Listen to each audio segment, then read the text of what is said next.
Salut! Ça roule? Salut!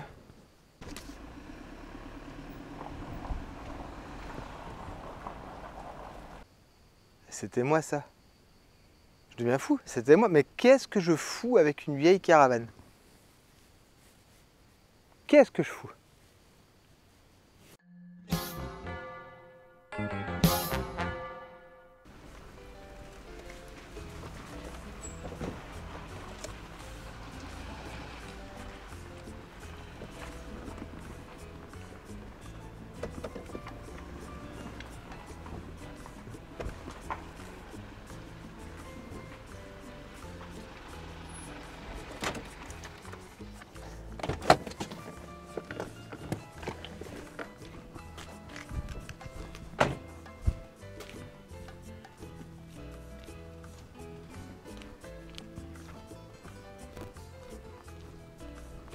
Salut tout le monde, j'espère que vous allez bien, ça fait un moment qu'on ne s'est pas vu. Aujourd'hui j'ai un petit scoop pour vous, on est en pleine crise énergétique. Il va falloir être des merdes. En 2020, quand j'ai fait ma préinstallation, j'avais fait une petite étude de marché dans le cadre des cours. L'idée c'était que je sois complètement autonome, que j'aie mon propre laboratoire, ma propre épicerie et mon propre séchoir à escargots, en plus des parcs. Et aujourd'hui en 2022, à cause du pangolin russe, je suis à plus de 20 000 € de plus-value sur le plan initial. 20 000 €, ça fait réfléchir. T'imagines le nombre de barquettes que je dois vendre à 6 balles pour amortir rien que le plus-value? Donc, j'ai beaucoup réfléchi. Deux solutions s'offrent à moi. Premièrement, je laisse complètement tomber le projet. Accablé par mon échec, je commence à boire. Je deviens alcoolique, ma femme elle divorce, elle part avec la maison, les gamins. Du coup, je finis mendiant dans la rue, dans une ruelle sombre et insalubre. Et pour finaliser le tout, puisque j'ai rien d'autre à faire, je deviens toxicomane. Mais avant de... Ouais, ça, c'est l'option 1. Ah, j'hésite encore, j'hésite. Ou alors, je passe en mode UAUD.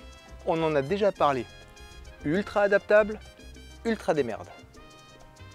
On va faire ça. Ouais, on va faire ça. Bon, pour la construction du labo, qui était quand même un gros budget, j'ai trouvé une solution. Une petite location, vraiment à un prix d'amis, juste à côté de chez moi. Ça, le labo, c'est fait.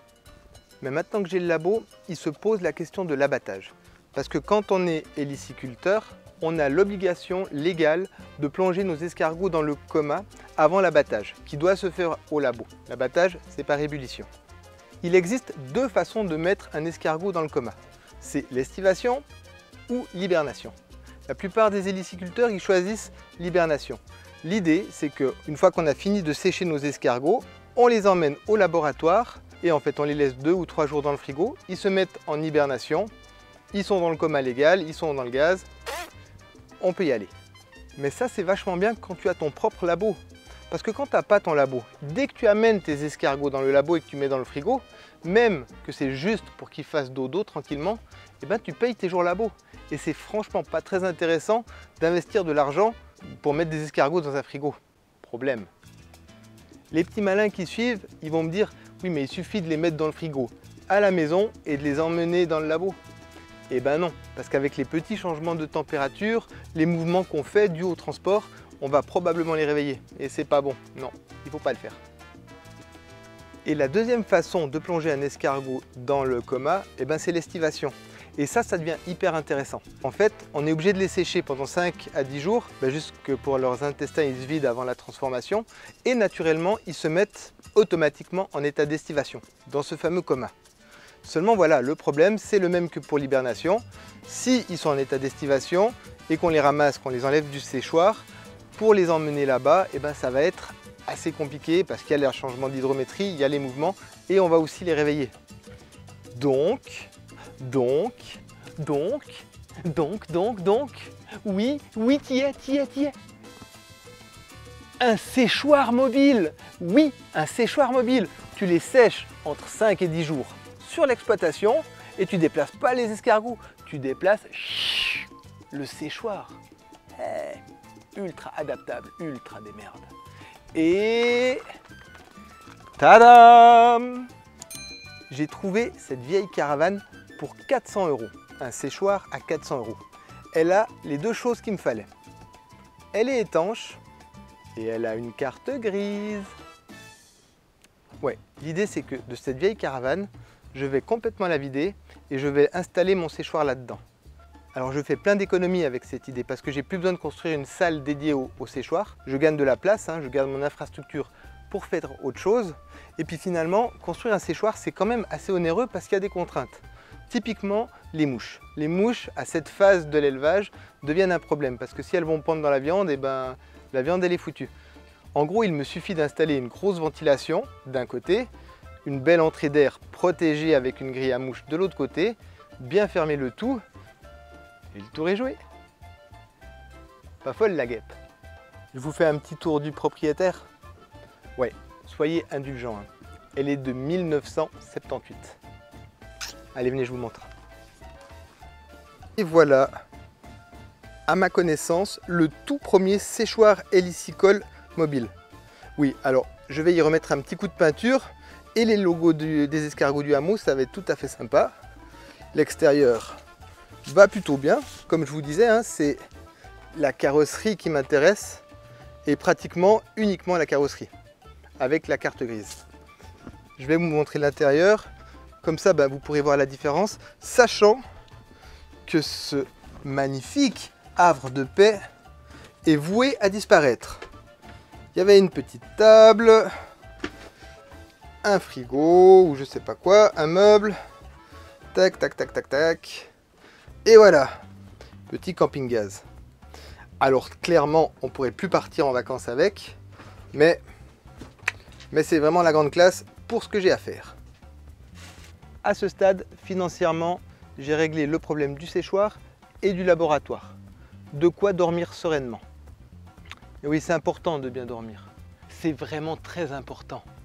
Il me reste encore un atelier assez coûteux que je dois mettre en action, c'est l'épicerie à la ferme. Parce que je tiens à faire de la vente en ferme, en plus de la vente en ligne et de la vente sur les marchés d'exception, tels que les marchés gourmands ou les fêtes de Noël. Mais seulement voilà, sur le plan législatif, faire une épicerie à la ferme, il y a des petits trucs qui coûtent un peu de pognon, faut être honnête. Typiquement, on a l'obligation d'aménager des toilettes adaptées aux handicapés. Alors en potassant un peu, je me suis rendu compte de quelque chose de vraiment intéressant. Si les clients n'ont pas besoin de rentrer dans le bâtiment pour acheter de la marchandise, il n'y a plus besoin de mettre en place des toilettes, des sanitaires, tout ce qu'il faut pour que les gens soient bien. Il semblerait que sur le plan législatif, les personnes en état d'handicap n'ont jamais besoin d'aller aux toilettes dehors. Du coup, je te présente la future épicerie des escargots du hameau. Ça, c'était la tiny house de ma femme. Elle est ici depuis quelques temps, on l'emploie pour inviter nos amis. Mais imagine, là, j'y mets un beau comptoir. Tu peux t'accouder, acheter tes petits escargots ou alors les manger grillés, parce que moi je suis de l'autre côté de cette fenêtre.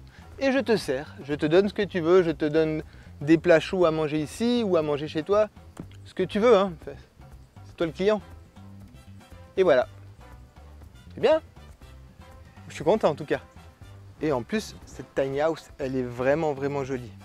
Tu vois, quand on passe en mode ultra adaptable, ultra démerde, il n'y a pas de problème, il n'y a que des solutions. Et là, niveau investissement, ça rentre même pas en ligne de compte parce que ça fait des années et des années qu'elle a déjà été investie et déjà été amortie. Du coup, je me retrouve avec une épicerie presque gratuite. Au final, malgré Poutine, malgré le pangolin, j'ai réussi à faire en sorte d'être sain au niveau de ma finance. Et c'est plutôt cool. Pour conclure, que ce soit dans le cadre d'une installation agricole ou dans n'importe quoi d'autre dans la vie, les problèmes sont toujours une occasion de devenir des meilleures versions de nous-mêmes. Et en plus, plus on est loin de notre zone de confort, plus on est vivant. Alors la prochaine fois que vous avez un problème, il faut l'accueillir à bras ouverts. Parce qu'en vrai, ils sont vachement cool. Ça c'est bon. C'est bon ou pas? Ouais, c'est bon. Jenny, c'est bon ce que j'ai dit. Viens, j'ai dit ça. Viens écouter. Bon les gars, c'est pas tout ça, je vais devoir vous laisser. Je dois refaire la déco de la caravane. Allez, à plus.